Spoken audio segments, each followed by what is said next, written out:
In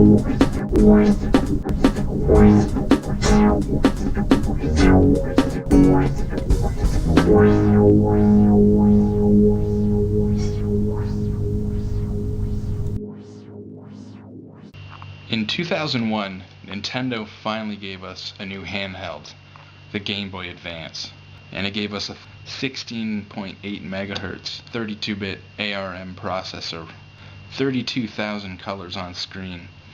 Gave us some powerful scaling and rotation hardware. The nice thing about the Game Boy Advance was it also had the 8-bit Z80 processor that could run in a 4 megahertz mode and an 8 megahertz mode for Game Boy and Game Boy Color games. So the Game Boy Advance was 100% backwards compatible. You could play all your old Game Boy Colors, and the new Game Boy Advance games in it. But there was one big problem with the Game Boy Advance. No backlit screen. The good news was it ran off 2 AA's, and it had a great battery life. But having a non-backlit screen in 2001 was an insult. I mean, we had the Atari Jaguar in 1989 with a color backlit screen, and in the early 90s we had the Sega Game Gear with the color backlit screen, and the Sega Nomad. We're talking 10 years later, 10, 12, 13 years later, and they're giving us a non-backlit screen. And a lot of people were very pissed off. And some people even started to suspect that it wouldn't be long before Nintendo re-released a Game Boy Advance system with a backlit screen. And they were hesitant to buy this Game Boy Advance. In 2003 they gave us that. And this is the Game Boy Advance SP. It's got all the same hardware as the Game Boy Advance in it, including the Z80. So this will still run all your original Game Boy and Game Boy Color games. What they did was they went from the wide format of the Game Boy Advance, and they went to this little square clamshell. It was a pretty neat design at the time, and a lot of people really liked it. It was very small, very compact. I mean, you can fit this thing in your pocket, no problem. And then it opens up like a little, notebook or DVD player, and it snaps. Actually fairly comfortable to hold. You got your L and R triggers up top, and your buttons on the front. Obviously it's all the same buttons as any other Game Boy, except for the inclusion of a backlit button, or sorry, I should say a button for the screen lighting. This thing ran off a lithium-ion battery, which was also very good battery life, and it meant that you never had to buy batteries for it.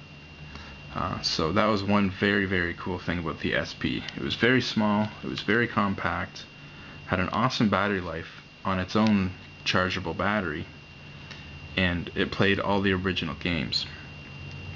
The only problem with the SP was that the screen still wasn't technically backlit. It's actually front or side lit, and the screen, although it is lit, it's not very bright, and it has a bluish tinge to it, and the viewing angle is pretty bad. They did finally fix this with the Game Boy Advance SP Plus. The Game Boy Advance SP Plus came out very late in the SP line. I believe it was 2005, basically just before the Micro came out, and so it's a little more rare. It's very hard to find an SP Plus, but the SP Plus has a backlit screen. It's actually considered by most fans the best Game Boy system, the ultimate Game Boy system, because of course it'll play all your old games, which the Micro wouldn't. The Micro only plays advanced games. It lacks the Z80. The 8-bit processor, the Z80 that runs the old Game Boy and Game Boy Color games, is not in the Micro, so there's no way the Micro can play the old games, unfortunately. But with the SP Plus, you got the big screen, but it was very, very bright. It was super crisp and clear, and it was basically the same screen technology that they used on the DS, which was much better than the SP, original SP here.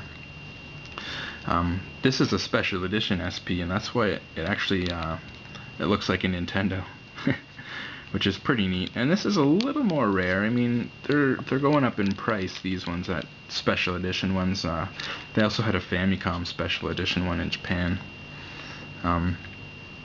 But anyways, this is still a great Game Boy system to own. I mean, it's hard to find the Plus, so you probably won't find the Plus, and sometimes they're more expensive. If you find them on eBay, they're going to be more expensive. So keep that in mind. You know, a little harder to find. And the SPs are pretty easy to find. They're pretty easy to find cheaply now, of course, you know, that everyone's moved on to the DS. And this is still one of the best Game Boys that you're going to be able to get. Now, I picked this one up for 45 bucks, and I got this game with it, Wolfenstein 3D.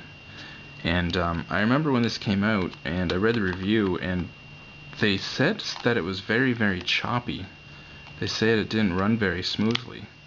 And now that I've played it, I mean, I don't know what they're talking about. It's very smooth, so let's take a look at that. I'm just going to throw the camera in the tripod. By the way, there's the charger for it.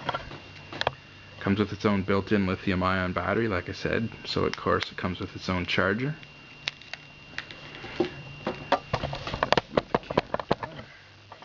And I'm just going to refocus the camera. We're going to get a best picture that we can get off here. And there we go. So I'm going to turn this on. As you can see, the screen's lit, and I can press the button in the middle, and I can turn the light off.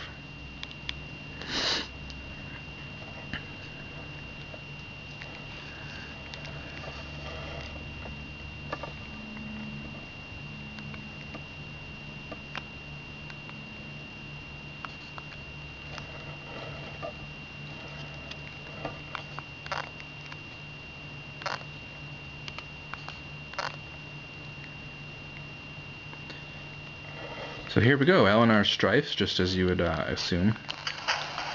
Looks like B opens the door, so I'm gonna guess it runs as well. A little hard to play while looking at the camera.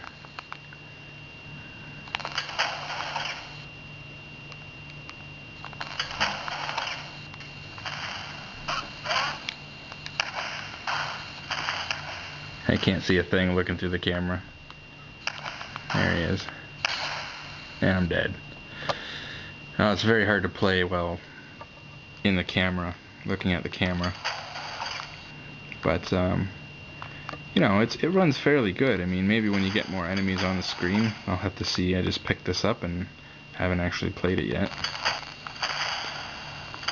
But it definitely shows off. I mean, it definitely, I think, runs better than the Super Nintendo version. And, you know, the Super Nintendo versions, the resolution's a little lesser, and I think the screen size isn't maxed out. So this system was very, a lot of people saw it as kind of a Super Nintendo in your pocket when the Game Boy Advance first came out. And there were a lot of Super Nintendo ports coming to the Game Boy Advance, which I guess was a good thing.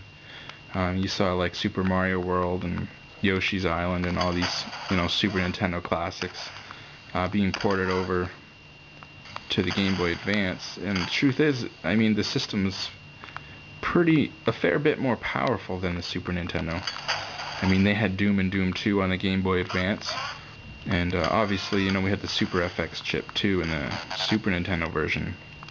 And you know, you didn't have the textures on the floor and roof, and it still ran pretty slow. Doom 2 on the Game Boy Advance is actually pretty good. You should check that out if you haven't seen it. It shows off the power of the Game Boy Advance.